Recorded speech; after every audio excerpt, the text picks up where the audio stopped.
رسول سلام علیکہ یا حبیب سلام علیکہ صلوات اللہ علیہ۔ سے الگ ہو جائے تو اس کو میت کہتے ہیں، یہ بے سہارا ہو جاتا ہے،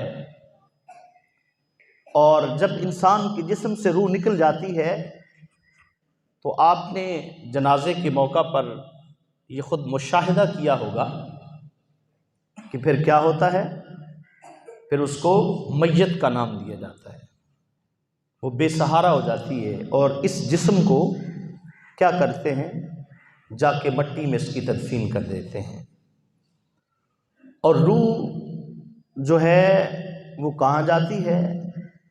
یہ یہودیوں نے آ کر رسول کائنات صلی اللہ علیہ وسلم کی بارگاہ میں سوال کیا تھا، اور اللہ رب العزت نے قرآن مجید میں اس کو یہ ارشاد اس انداز کے ساتھ فرمایا کہ یسألونک عن الروح، کہ محبوب وہ آپ سے پوچھتے ہیں روح کے بارے میں، تو قل الروح من امر ربی، ان کو فرما دو کہ روح جو ہے یہ میرے رب کا امر ہے۔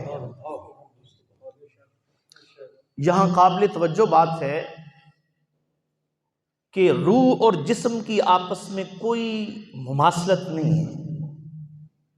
روح ایک نور ہے، نورانی چیز ہے، اور وہ امر ربی ہے، اور یہ جو انسان ہے جس کو ہم جسم کہتے ہیں، جو بظاہر ہمیں نظر آتا ہے، جس کی خاطر انسان دنیا میں یہ سمجھ لیجئے کہ بھاگ دوڑ لگی ہوئی ہے، کوئی اقتدار میں تو کوئی دولت میں، اور کوئی اپنے دولت جمع کرنے میں، کوئی اپنی شہرت میں، یہ سب جو دنیا میں تماشا لگا ہوا ہے یہ صرف اس جسم کا تماشا ہے، اور اس جسم کو پالنے کے لیے، اس جسم کو آگے بڑھانے کے لیے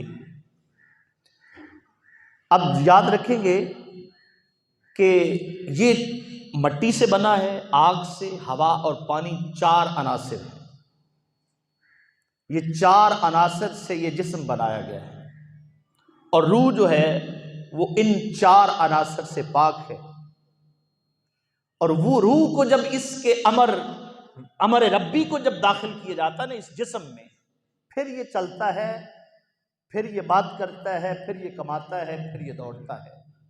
پہلے جسم بنایا جاتا ہے، اور جسم بننے کے 4 ماہ بعد حدیث پاک میں ہے کہ ماں کے رحم میں پھر روح ڈال دی جاتی ہے،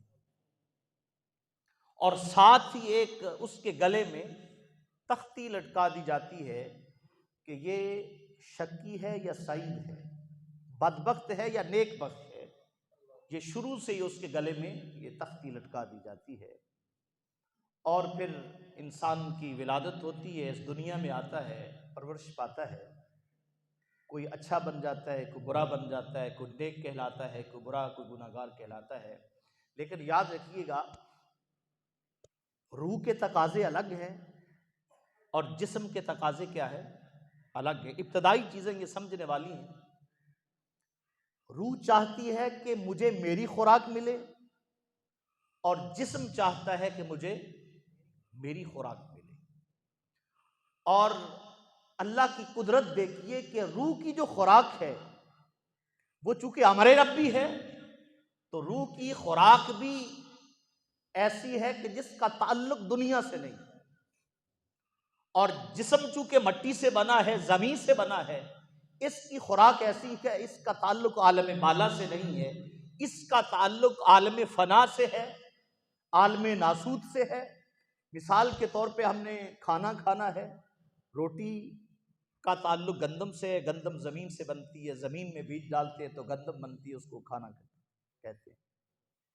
کسی بھی غذا کو لے لیں، گوشت کو لے لیں، وہ جانور جس کا گوشت استعمال کرتے ہیں وہ بھی مٹی سے بنا ہے، وہ بڑا ہوا ہے تو اس کو ہم حلال کرتے ہیں، گوشت استعمال کرتے ہیں، وہ بھی کوئی بھی دنیا کی چیز لے لیں، یہ جسم کو ڈھانپنے کے لیے ہم نے کپڑا استعمال کیا، اس کا تعلق روئی سے ہے تو روئی کا تعلق زمین سے ہے،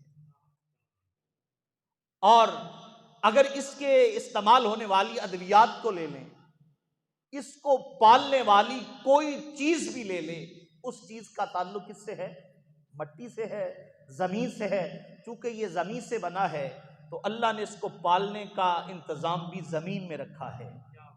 وہ چونکہ روح عالم امر سے ہے تو اس کو روح کو غذا دینے کا تعلق بھی اللہ نے عالم امر سے رکھا ہے۔ وہ کیا ہے؟ وہ یہ ہے کہ نماز پڑھیں گے تو روح کو تسکین ملے گی، سچ بولیں گے تو روح کو تسکین ملے گی، اللہ کا ذکر کریں گے تو روح کو تسکین ملے گی، اور نیک کام کریں گے تو روح کو تسکین ملے گی، روزہ رکھیں گے تو روح کو تسکین ملے گی۔ اب دیکھیے کہ روزہ رکھا تو کیا ہوا؟ صبح صادق سے لے کر غروب آفتاب تک اپنے آپ کو بھوکا رکھا، تو بھوکا رہنا کس کی غذا ہے؟ یہ روح کی۔ جسم کو بھوکا رکھا تو یہ روح کی غذا ہے، جب جسم کو کھانا کھایا تو یہ جسم کی غذا ہے۔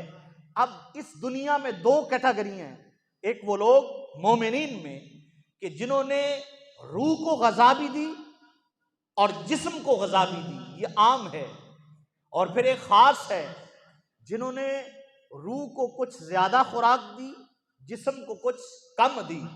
پھر خاص الخاص یہ ہے کہ جنہوں نے جسم کی طرف کوئی توجہ نہ دی، انہوں نے روح کی طرف توجہ دی، انہوں نے اپنی روح کی غذا کا خیال رکھا۔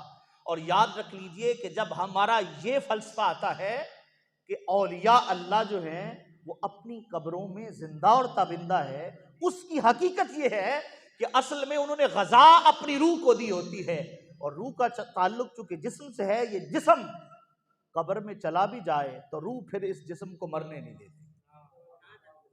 کیوں؟ کہ روح نے اس جسم کے ساتھ گزارا ہے، وہ تعلق برقرار رہتا ہے۔ وہ شیخ سعدی نے بڑی پیاری بات کی۔ شیخ سعدی فرماتے ہیں کہ میرے ہاتھ پہ کسی نے مٹی کو رکھا تو میں مٹی سے محو گفتگو ہوا، میں نے مٹی سے پوچھا تیرا تعارف کیا؟ تو عنبر ہے یا مشک ہے؟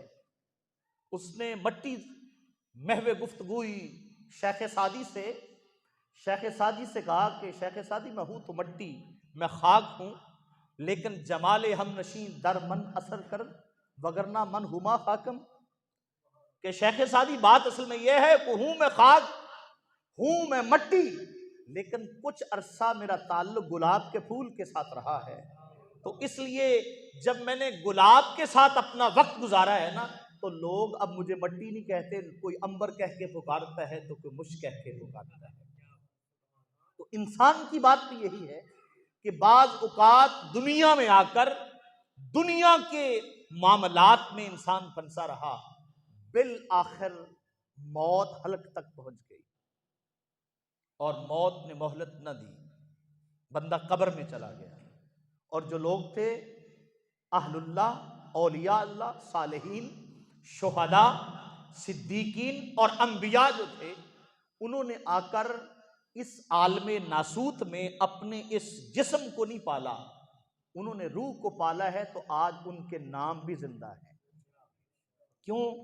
اس لیے کہ روح کا تعلق عالم امر سے ہے، تو انہوں نے روح کو وہی خوراک دی جس کی وہ ضرورت تھی۔ اب دیکھیے، اگر ہم یہ جسم کو خوراک نہیں دیں گے تو جسم کیا ہو جائے گا؟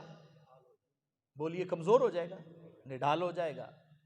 تو اگر روح کو غذا نہ دیں تو یاد رکھیے کہ روح بھی کمزور ہو جاتی ہے، اور جب روح کمزور ہو جاتی ہے پھر کیا ہوتا ہے؟ اچھا، آپ ڈاکٹر صاحبان سے کبھی پوچھئے کہ ڈاکٹر صاحبان جب کوئی بیمار ہوتا ہے وہ پیناڈال کی گولی دیتے ہیں یا انجیکشن لگاتے ہیں، ہم وہ دوائی استعمال کرتے ہیں، اس کی حقیقت کیا ہوتی ہے؟ وہ کیا کہتے ہیں؟ وہ کہتے ہیں کہ چونکہ بیماری والے جراثیم جو ہوتے ہیں انسان کے اندر قوت پکڑ لیتے ہیں، اور پھر اس قوت کو ختم کرنے کے لیے ایسی سائنس نے، میڈیکل محکمہ نے دوائی تیار کی ہے کہ جو اس قوت کو جا کے ختم کرتی ہے اور صحت مند جراثیم کو طاقت کرتی ہے، طاقت دیتی ہے۔ وہ طاقتور ہوتے ہیں تو بیماری والے جراثیم پر وہ کنٹرول حاصل کر کے صحت کو تندرستی دیتے ہیں۔ بعین ہی کہ جب جسم کمزور ہو، جسم طاقتور ہو جائے، روح کمزور ہو جائے، تو اہل اللہ پھر کیا کرتے ہیں؟ اہل اللہ پھر روح کو غذا دیتے ہیں، وہ روح کو غذا دیتے ہیں۔ وہ جا کر، یہ حدیث مبارکہ میں بھی ہے، میرے آقا نے فرمایا اگر تم کوئی گناہ کر لو تو گناہ کرنے کے فوراً بعد نیکی کرو۔ سمجھا رہی بات؟ گناہ کے بعد جا کر مسجد میں نماز پڑھ لو، نفل ادا کر لو، کوئی نیک کام کرو. یا رسول اللہ اس کا کیا ہے؟ فرمایا کہ وہ جو نیکی ہوتی ہے پھر وہ گناہ پر کنٹرول حاصل کر لیتی ہے، وہ گناہ ختم ہو جاتا ہے، نیکی اس پر حاوی ہو جاتی ہے، اور روح کو پھر نفس پر، جو انسان کے اندر کی دو خیالات ہیں، یہ بات یاد رکھیے کہ یہ دو خیال ہیں انسان کے اندر، یہ ہر ایک نے مشاہدہ کیا ہوگا. ایک خیال کہتا ہے کہ چلو نماز جمعۃ المبارک کے لیے جلدی چلیں، غسل کر کے خوشبو لگا کے جلدی چلے. دوسرا کہتا ہے تھوڑی دیر ٹھہر جائے، کاروبار چل رہا ہے، گپ شپ چل رہی ہے، دوستوں کے ساتھ بیٹھے چلے ہی جائے. اچھا یہ بتاؤ خیال آتے ہیں؟ یہ خیال آتے ہیں نا. یہ جو خیال ہوتا ہے، پہلا خیال جو آیا تھا جمعہ کے لیے جلدی چلیں، نماز با جماعت ادا کریں، یہ خیال تھا روح کا، یہ امر ربی تھا، یہ خیال تھا. اور دوسرا فوراً نفس نے، شیطان نے یہ رکھنا ڈال دیا، بیٹھ جائیں، دوست بیٹھے ہیں، کوئی بات نہیں، نماز کون سا جانے لگی ہے، چلتے ہیں. یہ خیال کس کا تھا؟ یہ شیطان کا. اب جنگ ہو رہی ہے انسان کے اندر، وہ دو چیزوں کی جنگ چھڑ گئی ہے. مومن جو ہوتا ہے وہ دیکھتا ہے کہ جنگ چھڑ گئی ہے، اب جہاد کا وقت ہے، تو وہ اپنے رب کے امر کو شیطان پر حاوی رکھ کر ساری مجلس کو چھوڑ کر مسجد کی طرف رخ کر لیتا ہے. اور جو ناداں ہوتا ہے وہ کیا کرتا ہے؟ وہ جو خیال امر ربی کا آیا تھا، اب وہ اس کی طرف متوجہ نہیں ہوتا، وہ شیطان کی طرف متوجہ ہو کر اس خیال کو معدوم کر دیتا ہے. اب وہ جو پھل لگنا تھا وہ پھل نہیں لگتا، جو اجر ملنا تھا وہ اتنا اجر نہیں ملتا. یہ ہر انسان کے اندر خیال پیدا ہوتے ہیں، اور اگر یہ خیال پیدا ہو جائیں تو یہ بھی غنیمت جانو. یہ بھی اگر دو خیال پیدا ہو جائیں وہ بھی خوش قسمت ہے، وہ بھی خوش قسمت ہے. اس کو کہتے ہیں نفس لوامہ، کہ جو ملامت کرتا ہے کہ تجھے خیال نہیں آتا کہ تو یہاں گپ شپ میں مصروف ہے، اپنی دکانداری میں مصروف ہے، تجھے کوئی فکر نہیں ہے نماز جمعہ کے لیے جائے.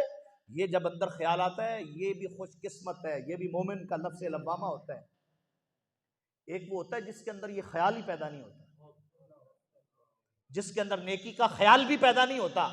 اگر آپ نماز پڑھنے کے بعد جائیں گے تو آپ کو درجنوں نہیں، سینکڑوں نہیں، ہزاروں لوگ ملیں گے جو بے پرواہ ہیں اس بات سے کہ جمعہ بھی ادا کرنا ہے. آپ کو ہزاروں لوگ ملیں گے، اللہ ان کو بھی یہ ملامت والا نفس عطا فرمائے.